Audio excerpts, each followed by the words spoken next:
Imagine a world where you breeze through airport terminals without the usual hassle, no more traffic jams, no more missed flights. Los Angeles, home of the 2028 Olympics, is preparing to unveil a revolutionary $30 billion upgrade to LAX, one of the busiest airports in the world. With soaring passenger numbers and millions more expected for the Olympics, LAX's makeover promises to transform the travel experience with state-of-the-art technology, seamless transport links, and world-class facilities. But can these ambitious plans actually change the game?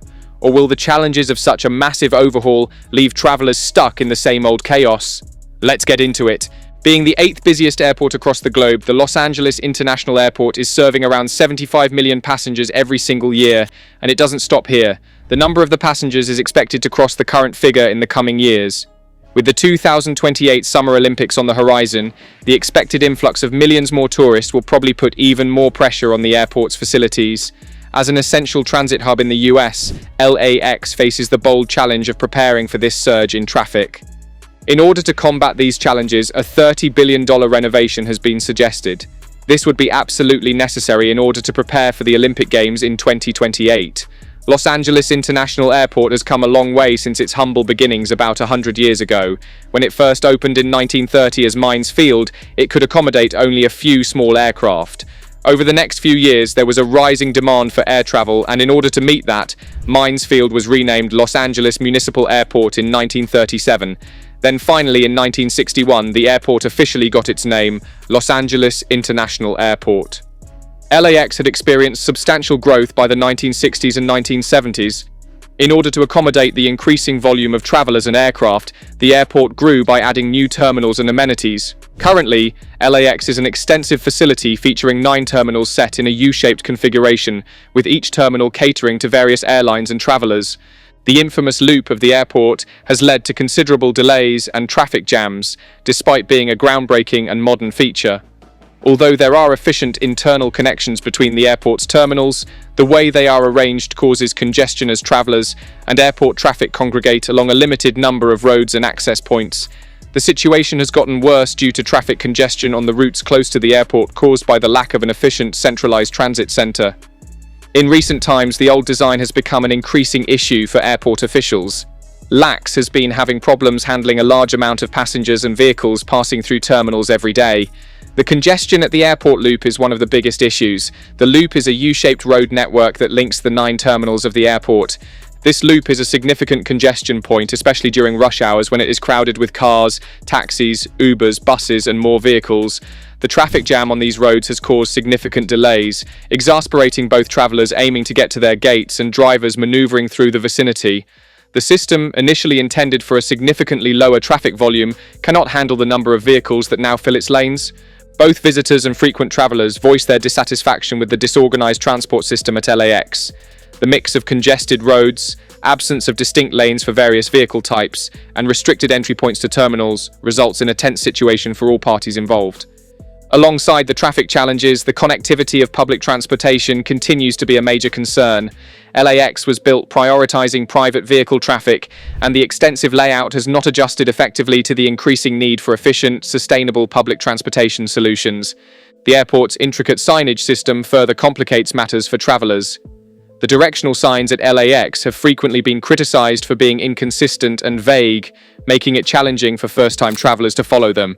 In reaction to the rising needs on its infrastructure, LAX is experiencing a significant $30 billion renovation aimed at fixing its existing shortcomings and readying the airport for upcoming expansion. This bold strategy encompasses various parts of the airport, such as roadways, check-in desks, terminals, and public transit. One of the key elements of the overhaul is a significant redesign of LAX's road system. The airport's current traffic congestion, particularly within the LAX loop, is a result of an outdated layout that forces all vehicles, private cars, taxis, rideshares, buses, and shuttles into the same crowded lanes. To address this, the overhaul will add nearly 8 miles of new roads to improve connectivity, especially between the terminals and the central terminal area, where most passenger activity is concentrated. A major focus will be on reducing the bottlenecks caused by mixing different types of vehicles. Distinct lanes for private cars, Ubers and buses will be established, resulting in a more structured traffic flow. The automated People Mover, an innovative electric rail network meant to improve passenger transit across the airport, is an essential part of LAX's $30 billion redevelopment. Operating on a 2-mile elevated track, the APM will link the airport terminals, rental car agencies, and adjacent parking facilities. With trains departing every 2 minutes, the train system will run entirely on automation, guaranteeing a steady and efficient passenger flow. One of the primary goals of the APM is to reduce travel time between terminals. Due to the heavy traffic, complicated layouts, and need to take buses or cars between terminals, LAX may currently be a time-consuming place to manage. The APM will reduce this trip time to only 10 minutes, making it quick, simple, and stress-free for travelers transiting between different parts of the airport. One of the most important elements of the LAX renovation is the establishment of a centralized rental car facility designed to streamline the rental process for travelers. At present, car rental companies are located in various off-airport sites, requiring travelers to use extra shuttles to reach them. The new facility, spanning 6.4 million square feet, will accommodate 18,000 rental cars. The rental car facility will be strategically connected to the APM, meaning passengers will be able to travel directly to the facility from the terminals via the automated train. This connection will reduce the need for long shuttle rides and improve the overall efficiency of rental car transactions. A key part of Los Angeles' planning approach as it prepares for the 2028 Summer Olympics is reducing the logistical and environmental obstacles brought on by the event, particularly the influx of millions of tourists. In keeping with this goal, LA has implemented a no-car Olympics plan to encourage more environmentally friendly modes of transportation and lessen automobile traffic during the Games.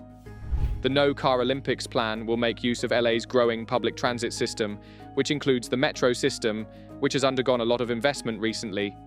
Travelers will find it easier to enter the airport and reach Olympic venues without having to drive, thanks to the anticipated seamless integration of the metro system with the new buildings at LAX. Throughout the Games, walking and biking will be promoted as alternative means of transport alongside the emphasis on public transit. Both residents and tourists will find it easier to reach Olympic venues without a vehicle due to the increase in bike lanes and walkable areas throughout Los Angeles. To comprehend LA's strategy for overseeing the 2028 Olympics, it is beneficial to reflect on the achievements of the 1984 Los Angeles Olympics. In contrast to earlier Olympic Games that typically demanded large expenditures on new facilities and infrastructure, the 1984 Games stood out due to their financial prosperity. This was primarily a result of the city's approach of utilizing current venues and infrastructure, which conserved substantial funds and diminished the necessity for taxpayer-funded initiatives. The 2028 Olympics will adopt a comparable approach, focusing on minimizing expenses by utilizing current facilities. For instance, the renowned Los Angeles Memorial Coliseum and Staples Center will be utilized once more, whereas new locations will be restricted to only those that are genuinely essential for the occasion.